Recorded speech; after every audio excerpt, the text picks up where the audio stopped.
Hello and welcome to A Cup of Conversation on BRT2 TV.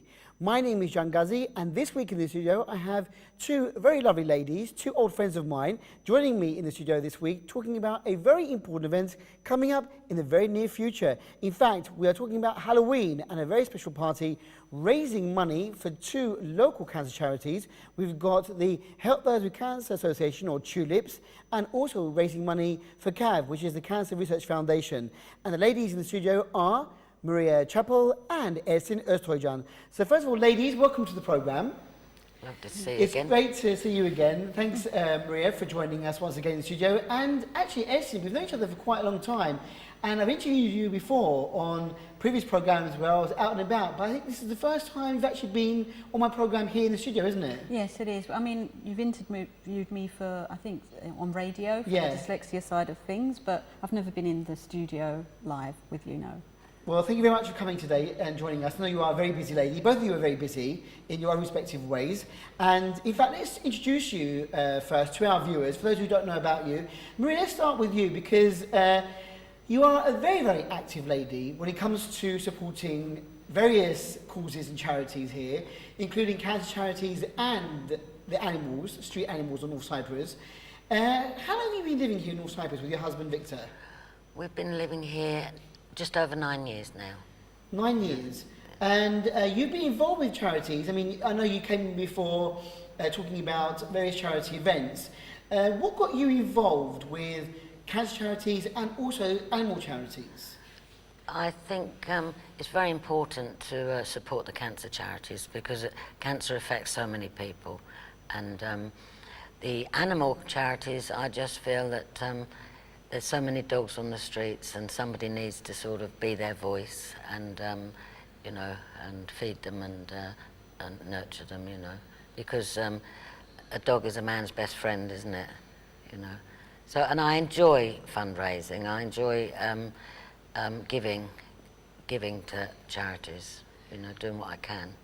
I think the last time you were here in the studio, we were talking about the Facebook page, the website, Hope for Pets. Yeah. Which has grown tremendously since we spoke on the television. And I know that there are a lot of people out there supporting the animals and really quite distressed about animals who have been dumped or stray cats and dogs who are needing, you know, a loving hand to help them. So you're doing a great job. That's one thing that we can definitely say is that it's a great, not just you, but all the team that are supporting you as well. Yes. Everyone's doing fantastic work. And I just want to say, you know, thank you in advance for all that people do, not just for the animals, but for all the charities here in North Cyprus. Today we're talking about KAV and Tulips together because we have an event at Sardinia Bay coming up on, well, Halloween, 31st of October. But before we talk about that, let's also say hello to Ersin once again.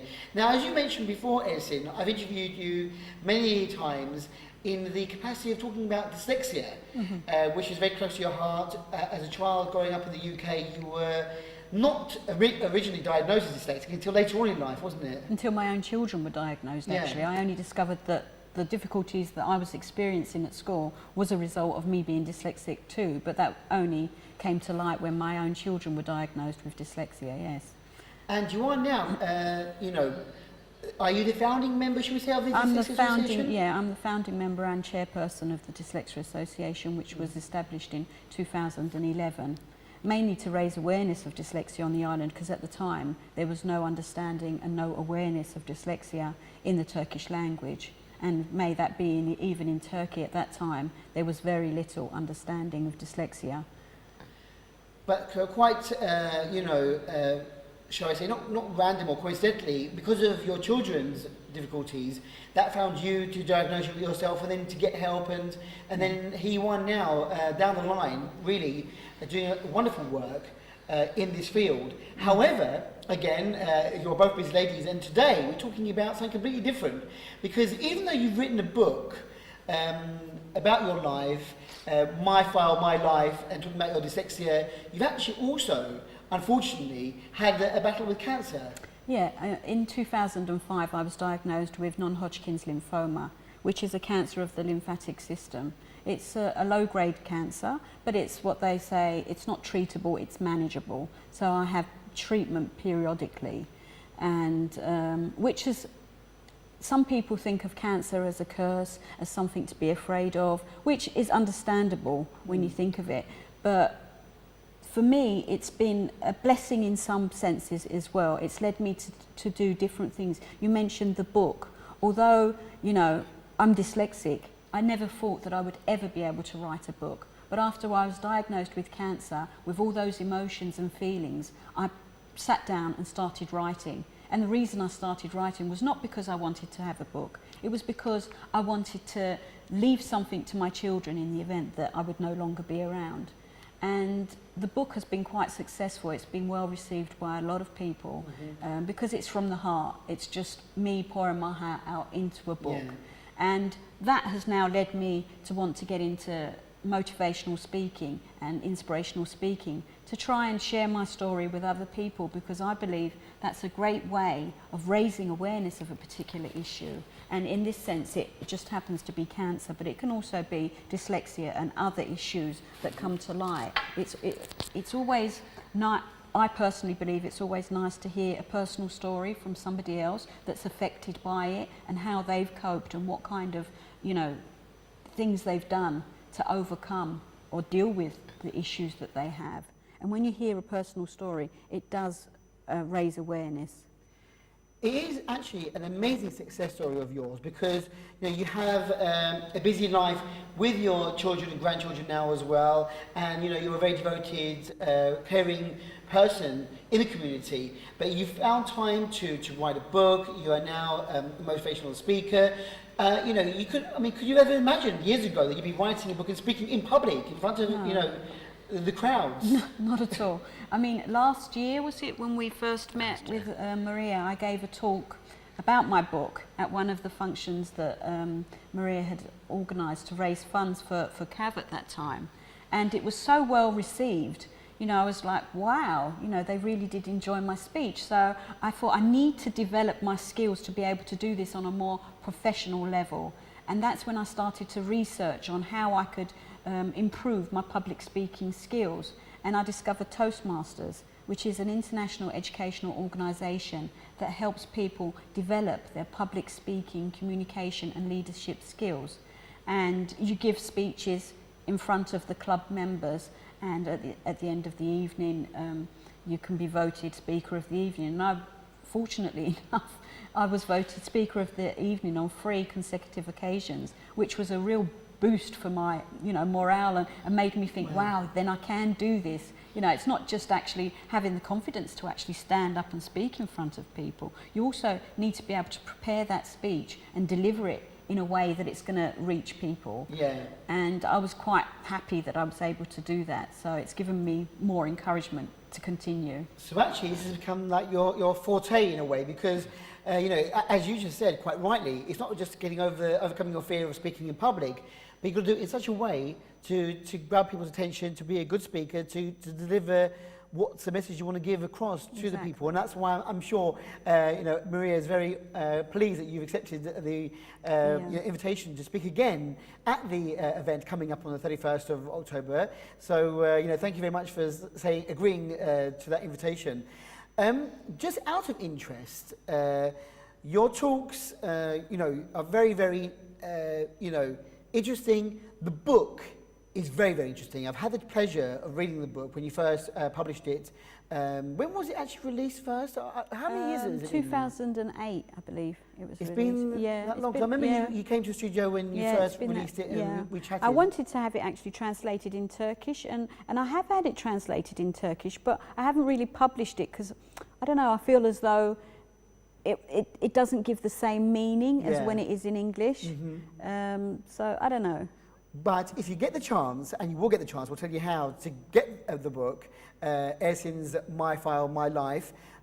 Read it. It's a very, very interesting read. As you say, it's very, very heartfelt, and I think quite inspirational as well to others, to, you know, to not be ashamed of any disabilities that we may have, or to be different from the crowd, from the norm. And you know, you've overcome everything really that's come in your way.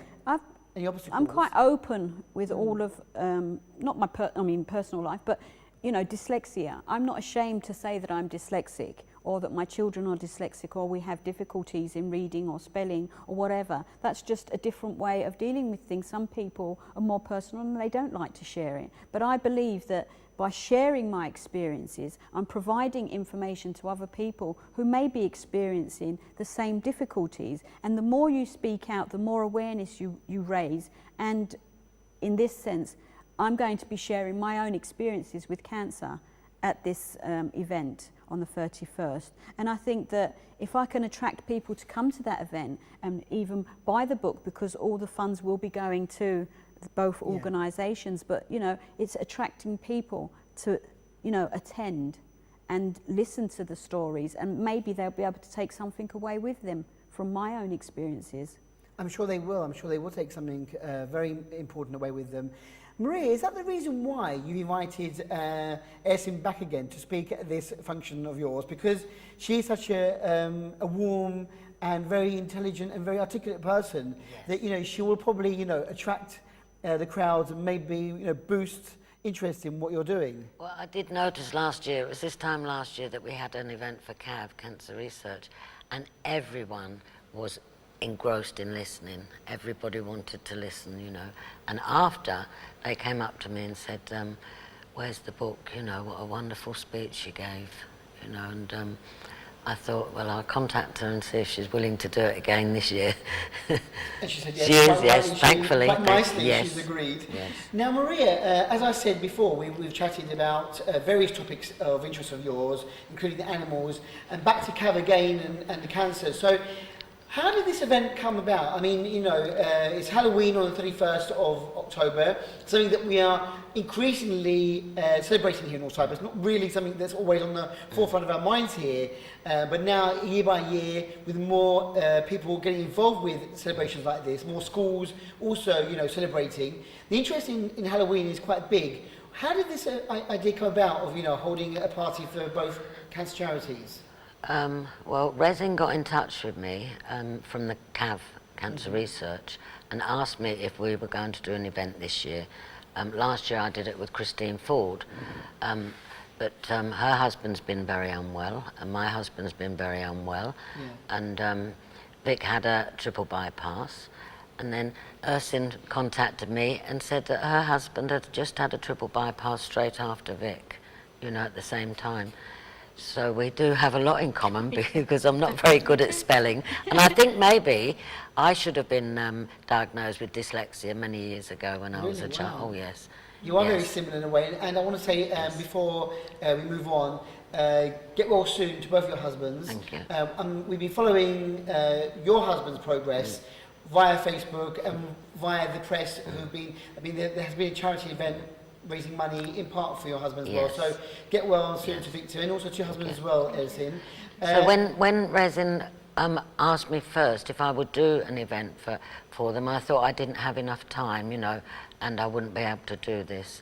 And Vic and I have been to a few Tulips events. I've always supported Tulips when I can, and they've been sharing, you know, if anybody can raise funds for us, and they've been very good with Vic and I, showing us what to do and where to go, and giving us some wonderful information, you know, because they care. It's Tulips care for cancer, and KAV is the cancer research. So they're both they've always been close to my heart, you know, because we're, like I said earlier, we're all touched by cancer, you know, and I came away from the last event of Tulips thinking I should do something, you know, and I decided I would do it for the both charities, and you know, as long as we can get enough people and plenty of people coming and supporting the event, hopefully I'd like to be able to give a nice amount of money divided to the two charities. Well, as you say, they're both very important charities. You know, both sides of the coin, really. One is hands-on with supporting those who are suffering with cancer. Tulips are very, very, very busy, unfortunately very busy, with a high number of people coming through their doors, needing help, assistance, not just financially, but also, you know, on a more personal level, you know, how to guide people, especially if it's an English-speaking person who maybe in a foreign country like Cyprus, you know, where to go, what to do, what doors to knock on, who do we get advice from, where to get help. So that does a lot of good work on the forefront, on the front line, shall we say. Whereas, again, KAV, very, very important, research into the causes of cancer, you know, got to nip that in the bud. You know, if we could stop anyone getting cancer, then, you know, reduce the number of people getting cancer, that's another important issue. So, well done for choosing those two charities. Okay. Tell us a bit about the event. What's going to happen now at Sardinia Bay on the 31st? It starts in the afternoon, doesn't it? It starts at 2 o'clock, and we have a band there singing, and we have a wonderful compere who's Johnny Lee. He'll be comparing all afternoon, and we hope to get other singers coming in. We'll be doing a raffle, so we're putting a plea out for any raffle donations will be greatly received. And then we do a lucky lottery draw, where you put 10 TL into a bottle and draw a lucky number out and you win 100 lira. So we just shake the bottle and somebody's lucky and they've won 100 lira. It's going to be a fun afternoon. Is everyone coming in fancy dress then? Is that what you're hoping? We've got a prize for the best dressed fancy dress. It's pink witches, because it's pink for Cancer Month, pink witches for the ladies and monster men for the men. And I'm hoping that a lot of people will get in the fun of things and come dressed up. I'm sure they will. And in fact, there's a photograph of you floating on the internet on Facebook with a mask. And actually, I mean, this, you know, there are many, you know, shops around that you can get, you know, fun, cheap costumes from, just to go and get into the spirit of the event. So I'm sure there's no excuse not to get dressed up. It's all for a bit of fun. It's good that you're doing it in the afternoon. Is this going to be a family event? Are you hoping that the kids will come along and enjoy, you know, with their mums and dads and everything? Yes, I'm hoping the children will come along and dress up, and it's going to go into the evening, you know, afternoon into the evening. Right. There's a barbecue, there's going to be a barbecue there, you know, and yes, I think we can draw a lot of people. I've usually drawn a lot of people at these events, but there are a lot of Halloween parties going on, you know, that day. I've noticed a lot of, but not all of them are for charity, you know, so yes, we all like a little bit of fun, but, you know, when we're supporting charities, it's not much to ask people just for 10 lira for a raffle ticket or something, you know. It's an enjoyable day. A very enjoyable day. And you mentioned about stalls. Will there be stands of KAV and Tulips there as well? Yes, both charities will have their stands and selling things and promoting what they do, and craft stalls as well. Is there an opportunity for somebody out there who wants to have a stall? Do you have space still? Can somebody last minute now maybe say, you know, we'd like to have a stand there, and then donate, you know, some of the money from the sales or whatever, or if there's a fee for the stall to the event? So is that possible? Yes, there's no fee for the stall, but obviously the stall holders they usually like to make a donation for a raffle prize or something, or even any money in the tin, you know. But there's still room for craft stalls. Yes. And you've got Ersin coming in to give a talk. Is there a specific time for that? Do we know the time for the talk? Yes, we decided at 4 o'clock, didn't we? That 4 o'clock, because that will be in the middle of the afternoon. So we should have most of the people there by 4 o'clock, we hope. Fingers crossed. So if anyone wants to listen to Ersin's talk, I mean, Ersin is very, you know, you're not ashamed of sharing what you've gone through with people, even though you say it's not personal. It's actually really personal in how you feel, what you've gone through. Can you give us an idea about the talk? I mean, what you will be sharing? I mean, is it about what you experienced, you know, from diagnosis to treatment? In a sense, yes, it's my journey with cancer. So obviously, after being diagnosed, my feelings, how I coped with it. All of those emotions will be in the talk, and it's quite a powerful speech, I believe. I mean, I've been told that it really is, you know, people just listen, because it is a personal story of how I've overcome the difficulties that I've faced as well, because, you know, being diagnosed with cancer is a frightening experience. It's not easy to deal with that. One day you're a healthy, energetic person, the next day you're told that you've got a life-threatening disease. How do you cope with that? what are the feelings that you go through? You know, what do you do? So yeah, and it gives people an idea of how I coped with it. Now, how I coped with it worked for me, but that doesn't necessarily mean it's going to work for somebody else. But for me, it worked, and it may work for other people as well. Yeah. So obviously people come away from your talk, you know, feeling maybe a little bit reassured that, you know, it's not all doom and gloom. Because the thing is, you know, that C word is very, very... it's frightening. It's frightening, isn't it? Of course it's I'm frightening. sure you felt that frightening. And it affects the whole family. It affects your children. It affects your, you know, your spouse. It depends on... We were talking with Maria earlier, and I was talking about the financial burden that it has on one's family. And that can be not just the medical fees that you have to pay, because they can be in the extreme. I mean, it depends on if you've got life insurance, medical insurance or not. If you don't have medical insurance, you're having to pay huge amounts for treatment. That affects the family. Then you've still got to continue to earn a living. You've still got to pay for your bills. You've still got to live. And the physical, the emotional effects as well that affect the family. And that, you know, that it is a huge thing to go through as a family and as the person that is diagnosed with cancer. I think, I don't know, with me, it was me trying to protect everyone else in the family as well as trying to deal with my own thing. Oh, don't show your emotions, try and deal with it in a way that, you know, your children can understand as well. And then you've got your husband on one side. So it's a huge emotional roller coaster really at times.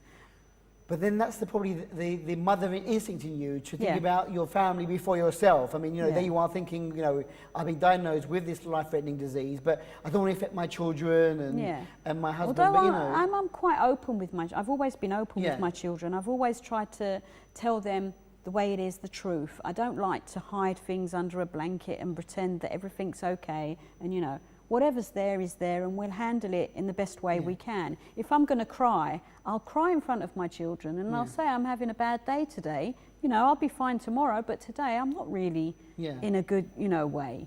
But I'll overcome that, and we do it as a family, and it's good. And it's quite reassuring for them. So if they do see you crying, oh no, you know, mum's not falling apart. It's just one of those days for her. And tomorrow she'll be smiling again. Exactly. So not to worry about things. You deal with it a day at a time. People have said to me before, God, how do you cope? How can you do it? You know, you just come to work sometimes and you've got this jolly face on you. And until people get to know me and then they realise my background, they think, my God, how does she cope? But I'm just the type of person that deals with it on a daily basis. If I'm fine today, there's no reason for me to be depressed or anything like that. All right, so what, I've got cancer. I'll deal with it. Yeah. Wow, very brave way of putting it. Very, very, you know, light-hearted way. I suppose that's how you're dealing with it. But we have to mention also that you are a very busy lady working for the United Nations. You know, here you are. I mean, you know, you were brought up in the UK. You got married, you had children when you were young, then you had realised that, you know, the fact that you were dyslexic via your children. You've written a book, you've become a motivational speaker. You really are an inspirational lady, and I'm sure that's another reason, you know, one of the main reasons why, you know, Maria has chosen you to be a guest speaker. And plus, of course, the topic is very important, because, you know, you've gone through cancer and we're raising money for cancer. So it's going to be, I hope that everyone, as many people as possible, can go along to Sardinia Bay on Saturday, 31st of October and, you know, support Ersin. And your book, as you said, will be on sale there. Yeah. For the people who want to read about your life story and what you've gone through. And sale of the books, the money raised, will go between the two charities as well, yes, again. Would you, if you, when you meet other people on a personal level, would you encourage others to not feel insecure about what they're doing in life? I mean, you know, you had the inspiration and courage to write your own thoughts and to publish a book. Would you advise everyone, you know, don't feel bad about anything and try and express yourself in this way? With the book, I think that I found it very therapeutic for myself, actually. As I was writing it, reliving each of the events in my life, I cried a lot. Yeah. But I realised that I obviously hadn't overcome those events until I had it all written down on paper, and then it made me relive those events. And I cried a lot and I laughed a lot. But, you know, it helped me overcome a lot of things. And that may not be the way other people deal with things, but that's the way I deal with it. It's not necessarily, what's right for me may not be right for you.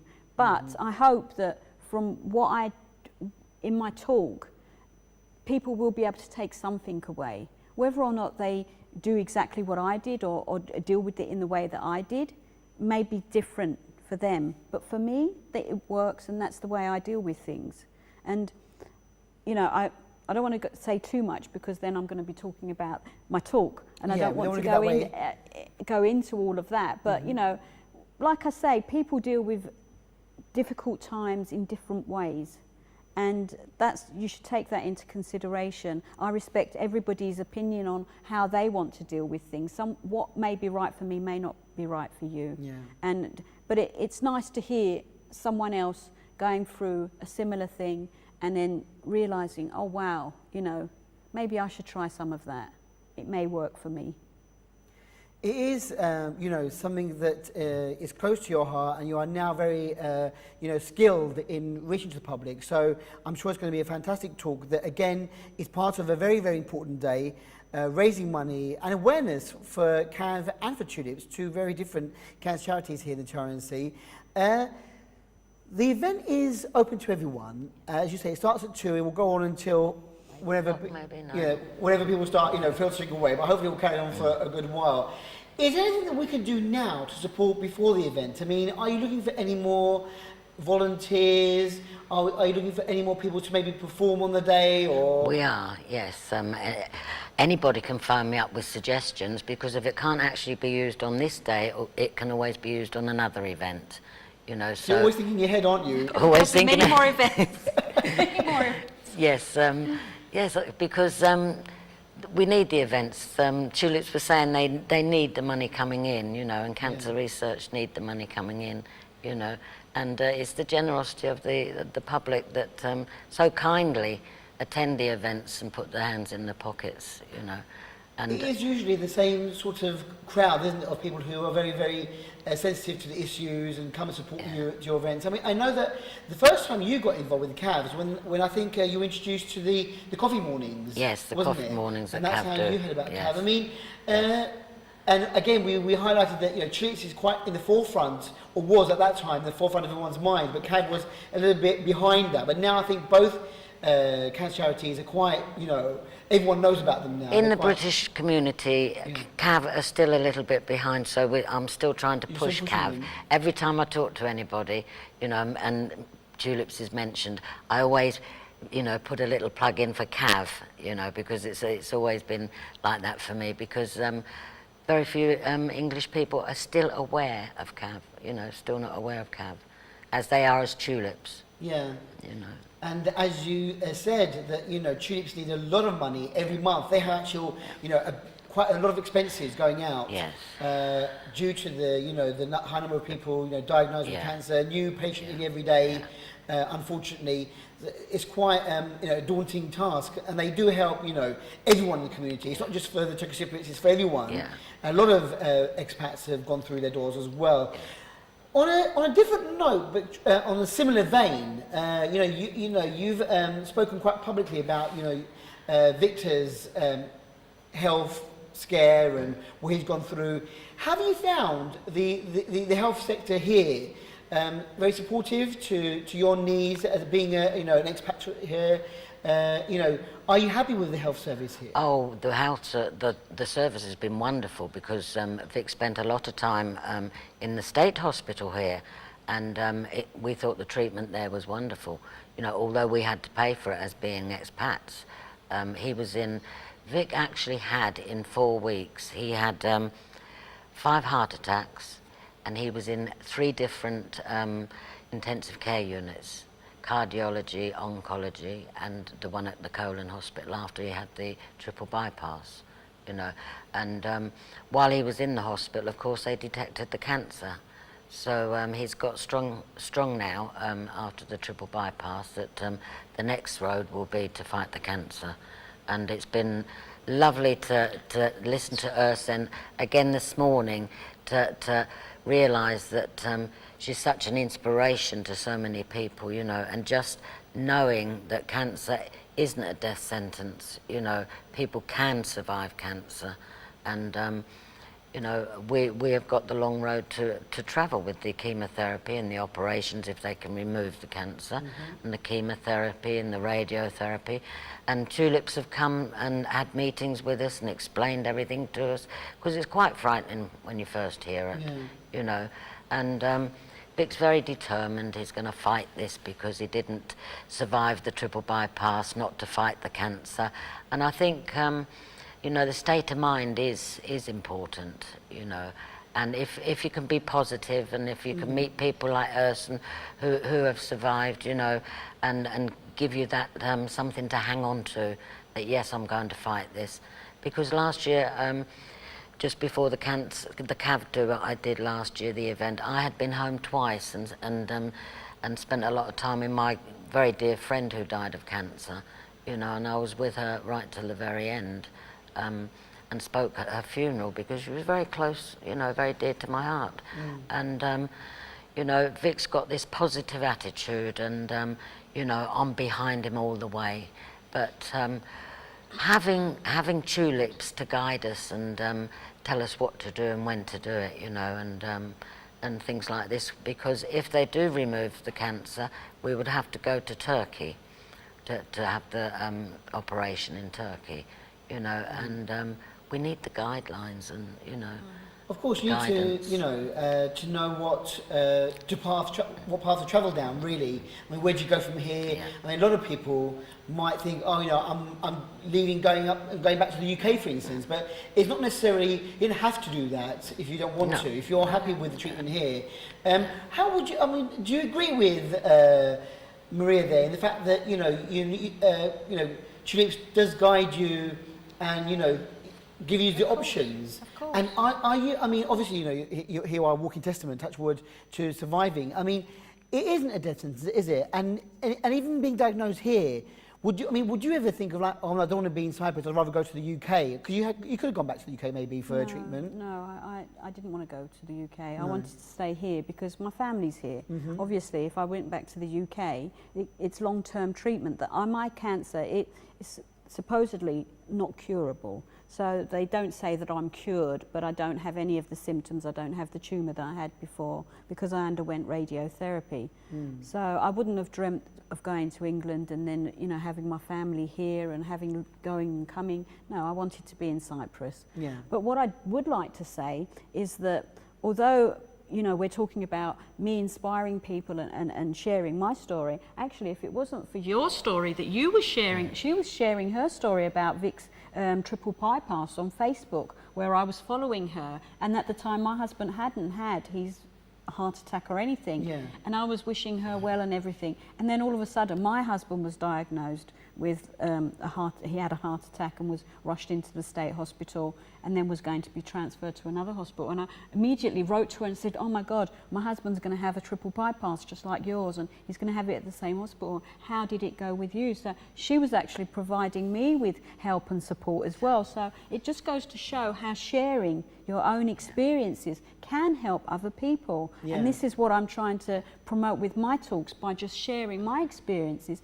may help someone else along the line. Just, you didn't even realise, I suppose, what you know, she was just sharing her experiences, and then it was helping me in the long term.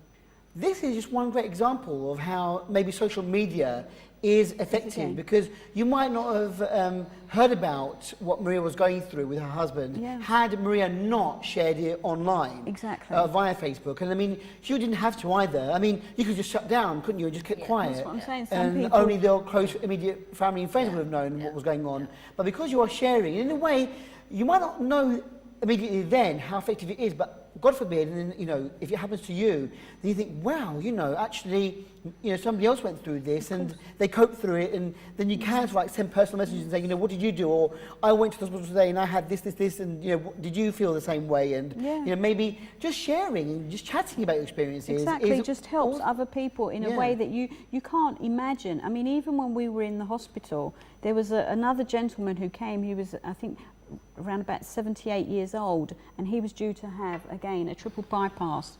And he was so nervous, his wife was so nervous. But when they saw us and they saw my husband and they came in and they had a chat with us, it made them feel so much better that there was someone else who'd been through the same experience. Even just that little bit of interaction made them feel better.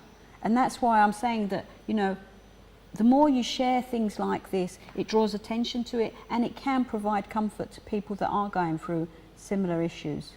That was basically why I had to put, you know, on the Facebook how I was feeling and what was happening and what was going on. I had tremendous support from not just my family on the FaceTime or the Skype, you know, my good friends. I had so much support from strangers, you know, and you know, they're posting messages, you know, thinking of you and stay strong, and it kept me going from one day to the next, you know, and because friends have heard of the situation and what's happened, they've started fundraising for Vic, you know, to give a little bit back to Vic, you know, and to help us not to have so much worry about it, you know. And I think, you know, maybe in a light-hearted way, you know, it's quite interesting to find out what's going on, and they want to update. And once you start, you know, once you start writing, people are always probably going to be looking back and saying, what's the update on Vic and what's Maria doing at the moment? When you go silent, people get worried. You know, why isn't she writing? I suppose in a way, I was it's a bit telling nosy. her that when my husband was due to have his operation, he didn't know about Vic's operation, but she posted a picture of him after his bypass operation having an English breakfast. And I said, see, look, he's just had it, and look, he's having an English breakfast. You're going to have one soon. But it's just boosted your morale. Yeah. You know? It's little things like that matter, I suppose, in a way. It is. It just keeps you going through difficult times. Because It obviously, you know, you're both strong women, that's obvious. And, you know, there are a lot of people out there who are fighting their own battles. You know, maybe it could be privately, maybe it could be more, you know, in public, like you ladies have done. But I think that, you know, you sharing your experiences, whatever you've gone through in life, must be inspiration to other people. Because, you know, God forbid, you know, we don't know what's going to happen tomorrow. And we might be in the same position as you guys.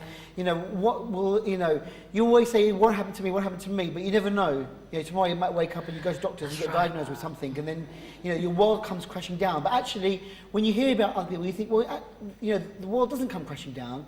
Be strong, cope with it, and share.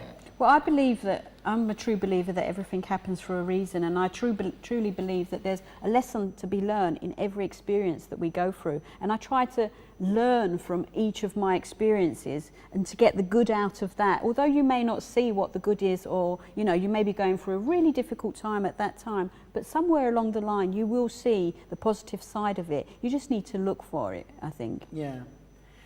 You never say, why me, in this category. No. You know, you don't. You know, why did I get this diagnosis? No. Or what did I do in life? You know. No, and even in my book, I mention that actually. You know, people say, well, why me? And I thank God that it was me. To be honest with you, I thank God that He gave it to me and not any other member of my family, because I feel that I've got the tools to cope with it in a way that I cope with it. So, you know, I would rather cope with it than try and help someone else cope with it. I think there's a belief among some people that, you know, in life you are dealt the blows that you can cope with in a way. Yeah. And obviously, how you deal with it. because you can cope with it, maybe that's why it happened to you. Why not me? You know, as you say, you know, rather me than my children. Maybe if it was your husband or your children, they couldn't cope so well. It'd be devastating, even more devastating on the family unit. Yeah. You being, you know, a strong person, a strong character, maybe that's why. We've got to look at the positive out of this. Exactly. And, you know, you've come out of this even stronger. You've written a book which is going to be there for ever and ever, for generations to come, for your grandchildren, great-grandchildren. And, you know, you're inspiring people now while you can, and I'm sure you'll be doing this for many, many years. But, you know, why not you? Look at what you've done. What you've achieved from this. And again with Maria, you know, why not? Because she's an inspiration now to other people, you know, who, you know, there she's looking after Vig, but going through her own problems, and you're sharing it, and you've inspired other people as well. So you've been given blows, maybe, but you are strong enough, ladies, to cope with these blows, and you are giving back to the community. And I have to say, you know, once again, thank you very much for your time and effort for all that you're doing, because it's not easy to organise events, it's not easy to get prepared to do this. You're taking time out of your own personal time to share with the public there. So thank you very much once again. And I would like to just reiterate that if you want to find out more, if you don't mind me giving out your telephone number, which is actually on, well, if you can give out your number while I find the site again, because I've just lost the site. But if you can give your number to the people out there, please, Maria. My number's 0533 839 5561. And please contact me with any donations of raffle or any ideas you might have for fundraising in the future. And please come along and enjoy the day with us. It's not too late to donate, is it really? I mean, we've got a few days left before the actual event. I mean, you're still looking for donations. Can they sort of like drop it off at Sardunia Bay? They could drop it off at Sardunia Bay, yes. Yeah. Yes. So the people there will know what's going on, and they can, you know, take a note there. Also, there's a number for KAV. Yeah. Oh, no, so not KAV, Tulips. Tulips. And we've got a lovely lady called Seda. She speaks English, yes? Yes. You give them this number on the Facebook page. It's 0542 882 3658. So if you want to speak with Seda from Tulips, she'll be available from that number. And again, we're inviting everyone to dress up for Halloween. It's Pink October, it's Cancer Awareness Month. And, you know, dress in pink, ladies, and men as monsters. There'll be prizes for everyone, lots of things going on, fun things going on. If we can't make it to the event, is there any other way that we can donate, or will there be any other events coming up later on in the future that you might want to give a taste of now? I mean, do we have any, I know you're always thinking of the future, do we have any other festive events maybe coming up in November, December? Well, December's coming up, isn't it? So there will be a lot of events coming up towards Christmas. Personally, I will be doing one for Hope for Pets for the group, the animals, and I hope to do one for cancer too. Again. Yes, and even in all this busy time, you're still finding time for Hope for Pets. And I have to say, I mean, digressing from the cancer story, the number of people who are concerned about animals, animal welfare in North Cyprus, we have a bit of a negative image about people not caring enough here in North Cyprus, but we have lots of people out there doing great work. And again, that's actually another busy part of your life as well, isn't it? The Hope for Pets, and you've got a lot of support from that. So keep posted on Facebook, and there'll be lots of events for the animals as well, you're saying, yes, in the future? Yes. Well, ladies, thank you very much for coming today. Ersin, thank you very much for taking time out of your job, the busy job at the UN, coming today to BRTK to share your story with us. And for those who want to maybe meet you in person, are you ever at the Dyslexia Association? Do you ever... Well, yes. They can contact me on my mobile as well. That's the number that people contact me through. So I'll give you my number. Yeah, my number is 0533 868 7176. And so they can contact me there. The association headquarters is in Lefkoşa. It's, yeah, at the Atatürk Sports Stadium. Yeah, you'll see a sign on the door which is Dyslexia Association. So, again, digressing from the cancer issue here, if you are worried about dyslexia, maybe you have concerns that your child is dyslexic, speak with the teachers, the school, and even contact the association, and you'll be able to maybe help them and guide them in how to deal with this issue here as well. Well, as I said, thank you very much for taking time out. Good luck with your talk. I'm sure you'll be, captivating the crowds at the event next week. But thank you very much for your time and effort. And Maria, thank you for organising such a great Halloween event for KAV and for Tulips. Good luck with all the fundraising that you do. And I'd like to wish you both a happy, healthy and safe time, yourselves and your families as well, your husbands especially. And thank you for all that you do for charities here in North Cyprus. Thank you. Thanks a lot.